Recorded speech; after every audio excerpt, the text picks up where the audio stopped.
Good morning, RedHawks Nation, and welcome to your R360 morning announcements. And buckle up, because there are a lot of them. I'm your host, AJ Peters. And I'm Hannah Enns. Welcome to Friday, November 15th. It is day 4 on the school calendar. The grade 7 and 8s have intramurals today, and there is a bingo tonight at 7 p.m. Could teachers please do a quick survey of how many bingo tickets their students have sold so we have a better idea for numbers for setup tonight. Put the number on the cash lunch paper. Student Council is organizing an after-school trip to Activate on Wednesday, December 11th for 9 to 12 students. The bus to Winnipeg will leave at 5:30 sharp and return around 10. The cost is $25, and we can only take the first 40 people who sign up. If people don't want to go to Activate, they can instead sign up for bowling, which is $15. Tickets will be on sale at lunch on Monday, Tuesday, and Wednesday. On the way back to Rosenart, we will be stopping at McDonald's. So if anyone has some pocket money, if you want to purchase something. For those who don't know what Activate is, it is a state-of-the-art facility with a wide variety of gaming experiences. Let's take a look.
Fun fact, that Activate promotional video was shot by Rosenart alum Keith Hines. Last night, the grade 7-8 girls volleyball team played in the 3rd Divisional Triple Ball Tournament of the season right here in the Hawks Nest. We put on a great show for our home crowd fans and went undefeated, winning all 3 games against Jay Cuddy and a mixed team of players from Low Farm and St. Pierre. We are fired up and ready to compete in the Divisional Finals tournament next Tuesday. K-4 students have been having a great time sliding on the ice slide near the school entrance. Students are reminded to be extra careful and mindful of students around them as they play on the slide. They are not allowed to stand, walk, or run on the ice. Tomorrow, the varsity boys are hosting a provincial qualifying tournament. Games begin at 10 a.m. with the home RedHawks taking on Morweena Raptors. The top 2 teams will advance to provincials. Last week on Monday, November 6th, our grade 9 students participated in Take Your Kid to Work Day. This event gave students a chance to explore different occupations and appreciation for the work that their parents, family, and friends do. As a school community, we would like to thank all the participating parents, community members, and community businesses that took our students for the day. By long-awaited popular demand, our RedHawk of the Week is the Elevator. The Elevator was nominated by Carter Lowen for always lifting him up when he is down. In all seriousness, our actual RedHawk of the Week is Eob Siemens. Eob was nominated by a number of students for being an overall genuine person with good character. Eob's friends say that he always does his best to help others in class when they need it. In sports, Eob is a great teammate who encourages others. A very happy birthday wish going out to Logan Mazinki for tomorrow and for Chris Peters for Sunday. That's all for announcements this morning. As we sign off, we have a new feature coming your way, which is a 3-minute story from the podcast series called Cabinet of Curiosities. This story starts off in relation to our remembrance of veterans from earlier this week, but the story gets more and more amazing as it progresses If teachers don't have time this morning, a link to the story will also be available in the weekly newsletter. Let's take a listen as we sign off today. Sometime around 1914, Walter traveled across the Atlantic with thousands of other brave Canadians to join the fight at the start of World War I. For many, it would be a one-way trip, but Walter managed to stay alive for 4 straight years. In fact, no bullet or landmine would send him home in 1918. No, that would be blamed on something far more strange.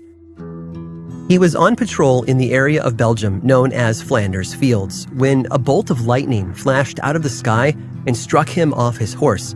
When his fellow soldiers found him, he was laying in the mud beside his dead horse, and half his body had been paralyzed. As a result, he was put on the next ship back to Canada to begin his recovery process. It would take Major Walter Summerford many years to become self-sufficient, eventually learning to walk with the help of a cane. But he was still young, still drawn to adventure, and still full of life. So when a group of his friends decided in 1924 to hike into the mountains to fish in a nearby lake, Walter happily joined them. I imagine the steep hike was grueling for him, but he kept up. Walter was a fighter, after all. But when they arrived at the lake, he decided to take a seat while his friends unloaded their gear and set up camp. Right near the water's edge was a tall tree, so he sat himself down against it under the shade of the branches. But the sun quickly faded away as a storm rolled in. When Walter's friends found him, he was laying on his side at the base of the tree, trembling and in pain. The tree itself told them everything they needed to know. A dark, smoldering streak ran down the bark, from high above all the way to the ground. It had been a lightning strike, and Walter, against all odds, had been struck again. Just like the first time, Walter seemed to have been paralyzed by it, and as a result, spent a long while in the hospital, doing his best to recover. It took him 2 years before he could walk again, but he did it. Like I said, he was a fighter, and giving up wasn't an option, so he pressed onward in life. As the story goes, Walter took a trip to a park in Vancouver in the summer of 1930. He was probably there with family, or maybe those same fishing buddies. We don't really know.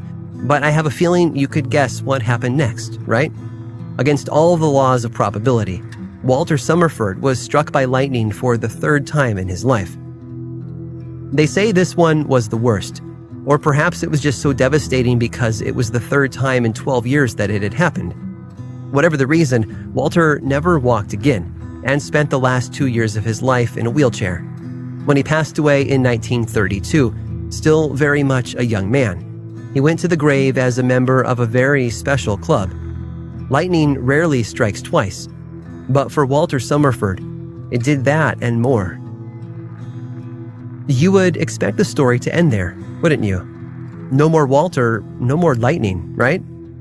Well, not exactly.